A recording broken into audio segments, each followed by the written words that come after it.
What's going on, guys? K-Pine here and welcome back.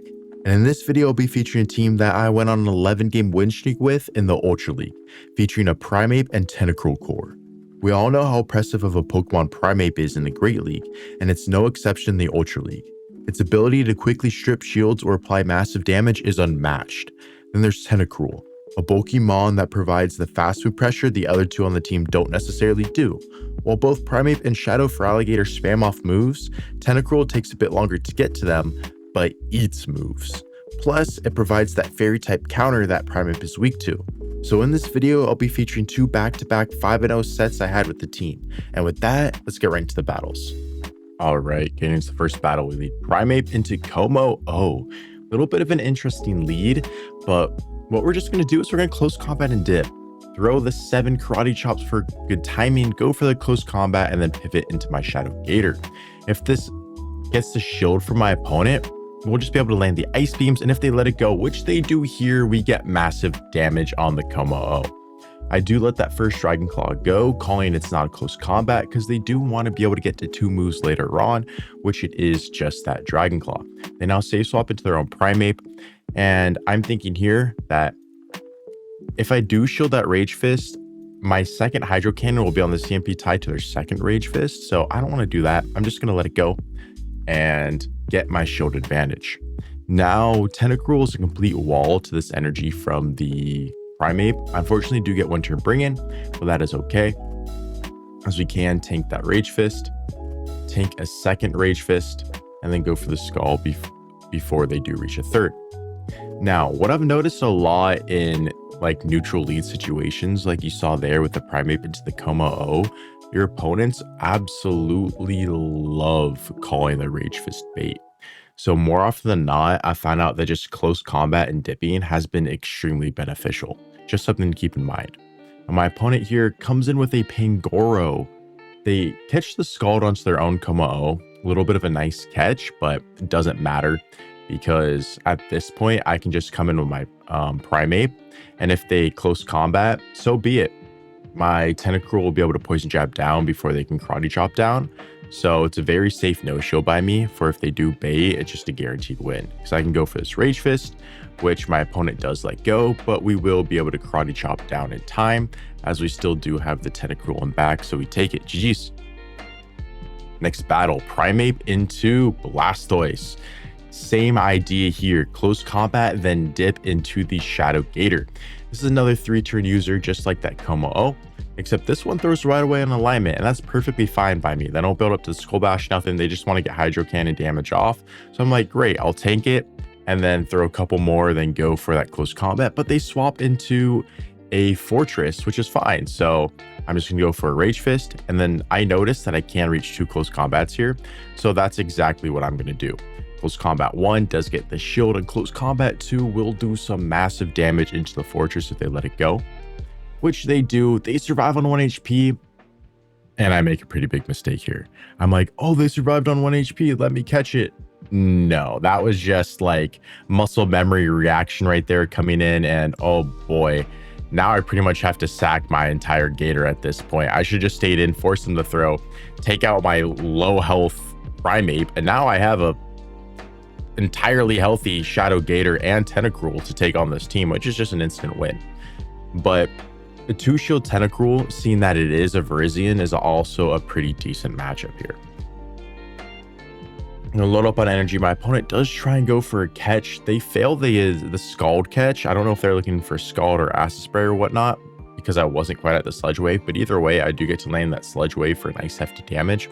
And that's why I'm running Sludge Wave in this matchup, is because like I've noticed that Blizzard is very, very situational, and Acid Spray, while in like those later on endgame matchups with 2 shields can help, Sludge Wave has been extremely clutch in closing out those 0 shield endgames, which very so often happen with this team composition. We do come in with the Tentacruel, Poison Jab down the Blastoise while shooting the Hydro Cannon, knowing that we will outpace the Virizion to this Sludge Wave to close out the game, as the Sludge Wave does land, and that is a GG's. Well played to my opponent. Next battle, Primeape into Typhlosion, Shadow Typhlosion. So we're going to go for 7 Karate Chops here and then the Rage Fist for good timing. And my opponent ends up safe swapping into a Golisopod. And what I've noticed a lot with Golisopod safe swaps is that it tends to be like a Tentacruel bait out for something that's like extremely weak to it in the back. Something like another water type or a Galarian Weezing of the sorts. So what I've noticed is that going for the Rage Fist right away on your Primeape and then safe swapping into your Shadow Gator tends to be very, very beneficial because you will be able to guarantee switch advantage there, no matter the shielded scenario, so you can keep your Primeape on that lead matchup. And if your opponent does shield your first Hydro Cannon with the Gator, that's great because now like you're going to be even shields no matter what, enforcing switch. Here my opponent doesn't, so they do leave with a shield advantage in that situation. But I do have the alignment I want, and noticing that it's a Galarian Moltres, this matchup is pretty much over because I do preserve my Gator later on. I'm 1 Shadow Claw off another Hydro Cannon, and knowing that it's a 5-turn Incinerate user like Typhlosion, I will be able to reach that Hydro Cannon given the proper endgame scenario. So I just come to my Primeape, start spamming off these Rage Fist, strip that final shield from the Shadow Typhlosion, and as soon as that happens, this game is over because I can come into my Typhlosion, my Feraligatr, excuse me, as you see there, reach that Hydro Cannon to take out the Typhlosion, and now just pivot into my Tentacruel, where again, as I mentioned earlier, Sludge Wave coming in so clutch. Like my opponent's going to go for the Brave Bird here, so Scald will KO technically, but say they continue to overfarm or go for like the double Ancient Power or something of the sorts, Sludge Wave will be able to confirm that knockout as Galarian Moltres does go down. GG's. Next battle, Primeape into Pangoro. This is a little bit of an interesting one since Pangoro does win CMP over Primeape.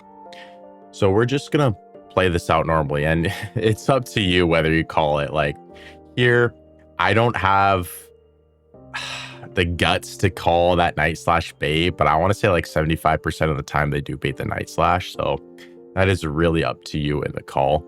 Now they come in with a normal Drapion, and they also call my Close Combat and Rage Fist bait, which is a little bit unfortunate. So now I'm just going to load up, play to the CMP tie again, and go for the Close Combat. Hopefully they let this one go, and I'll get switch advantage and be able to put my Tentacruel onto that Pangoro, which absolutely shuts it down and destroys it. But my opponent shields, so I'm like, all right, okay. I'll just give up my final shield and go for another Close Combat.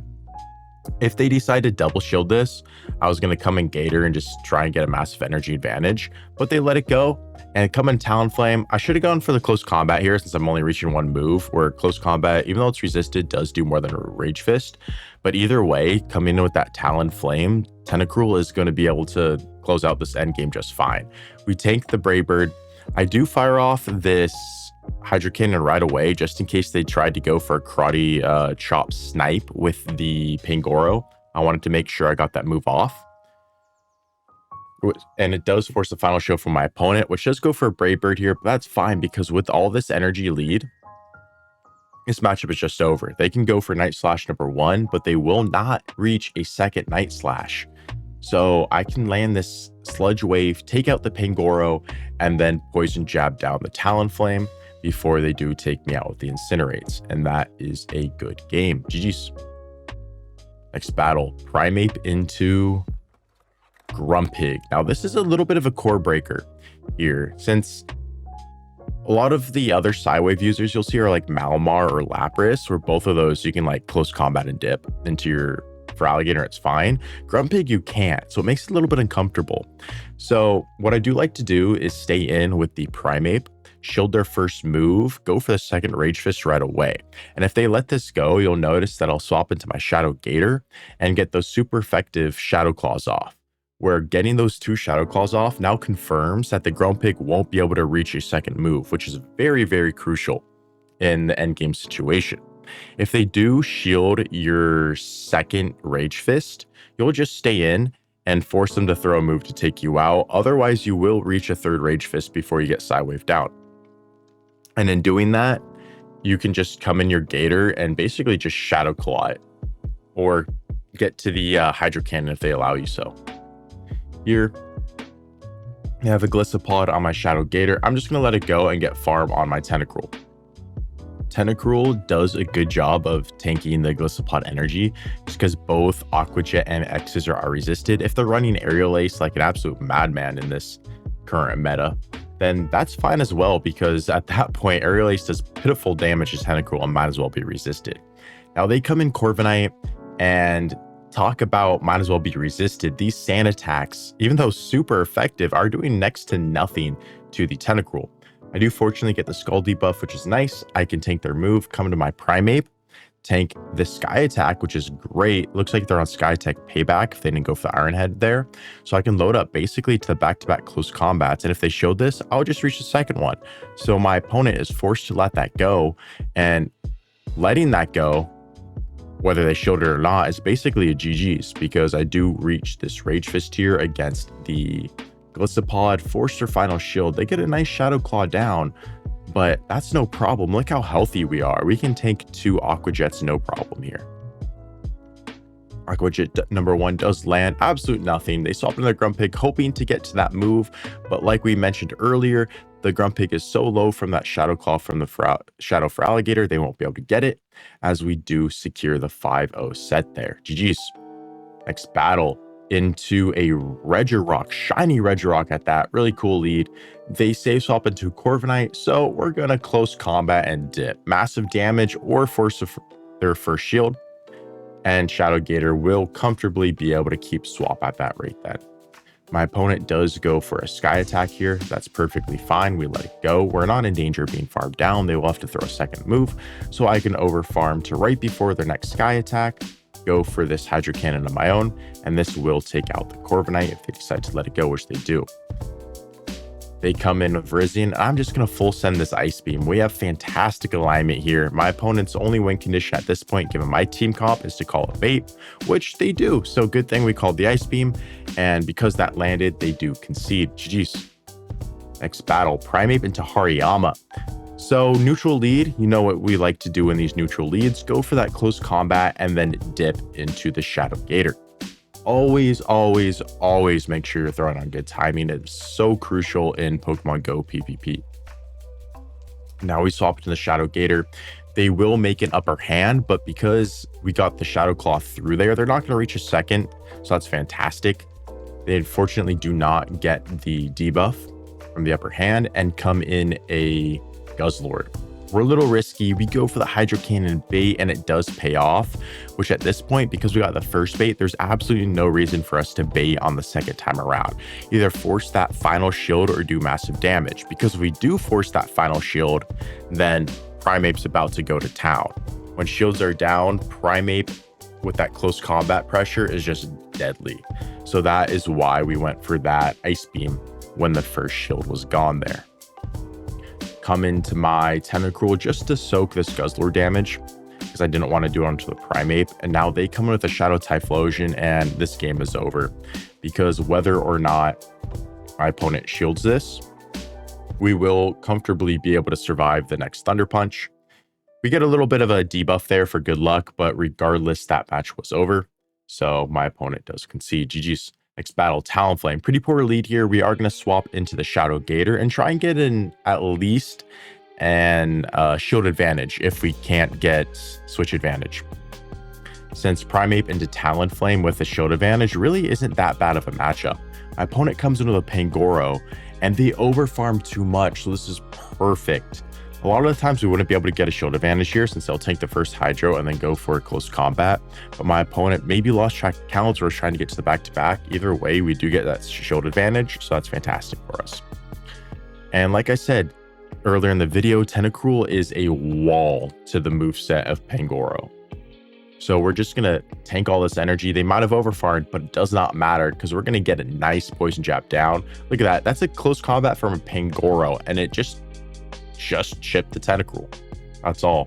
Now they come with a Shadow Gator, and I'm feeling pretty good about this matchup because Tentacruel is very good into their last 2 mons. So I'm going to load up to right before their next Hydro. And again, another reason why I'm running Sludge Wave. Opponents don't expect it. That lands and does massive damage to the Gator. And since I got that damage on the Gator, I'm like, okay, this is fine.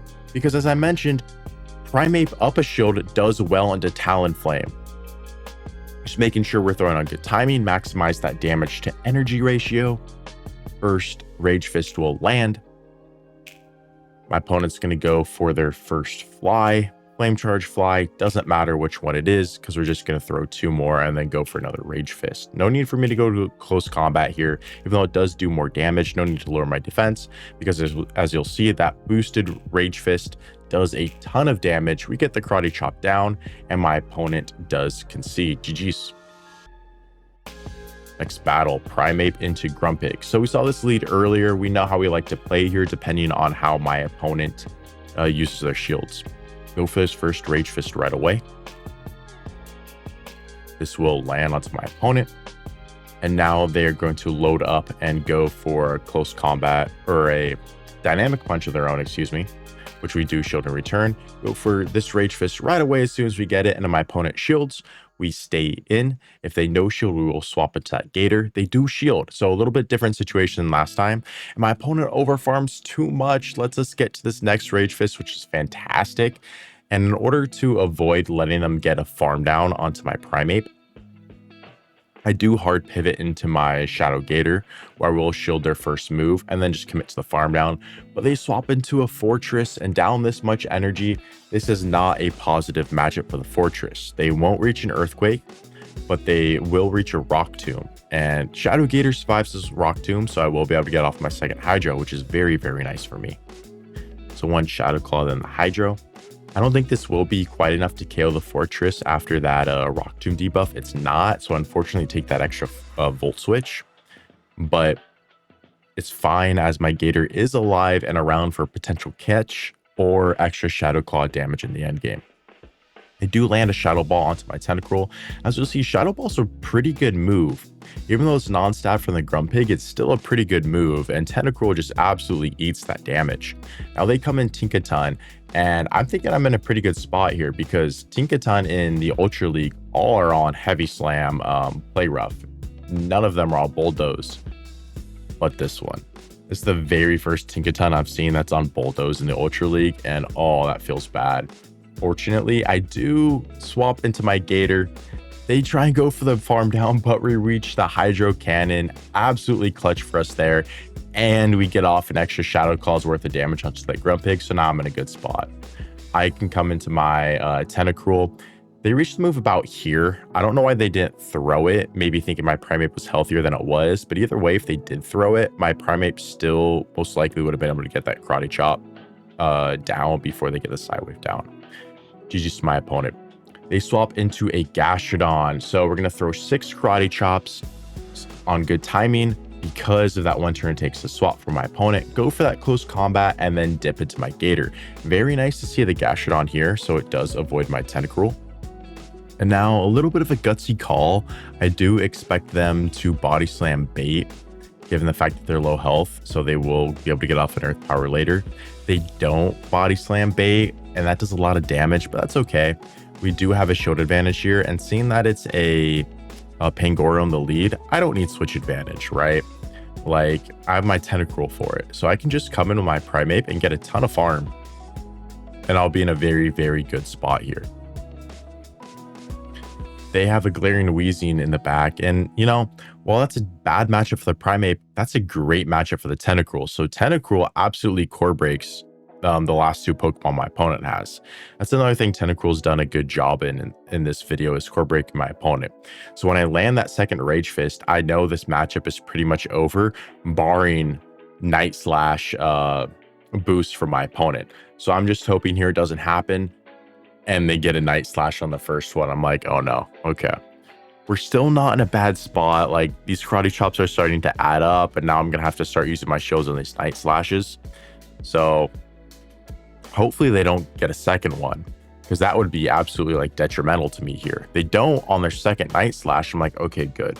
Hopefully we're in the clear. They go for a third Night Slash and get a third boost. I'm like, oh geez, these Karate Chops, even though resisted, are kind of starting to add up a little bit. Now I'm a little bit nervous because that Wheezing is going to be able to reach 2 moves, but I'm hoping, looking at the HP, I'm just out of 2 move range, and seeing that first Brutal Swing land, we are just out of 2 move range, so got a little bit of scary and dicey there in the end game, but we will be able to hang on. They end up going for Sludge there. Maybe they thought Sludge did more, but Brutal Swing does do more in that kind of situation. Either way, we still would have been able to hold on, since Brutal Swing does like incrementally more than Sludge. But like I said, got a little bit dicey there in the end game, as we do take that one and secure our second in a row 5-0 set. So hopefully this video was helpful in showing how strong of a core Primeape and Tentacruel make with each other in the Ultra League. The oppressiveness of Primeape combined with the bulky nature of Tentacruel has been extremely clutch, as shown throughout these battles and the 11-0 run I had with the team. Anyways, thank you guys so much for watching. I really do appreciate you. If you enjoyed it, please drop a like, subscribe, and comment down below. Love to hear what you have to say. And with that, I'll catch you in the next one.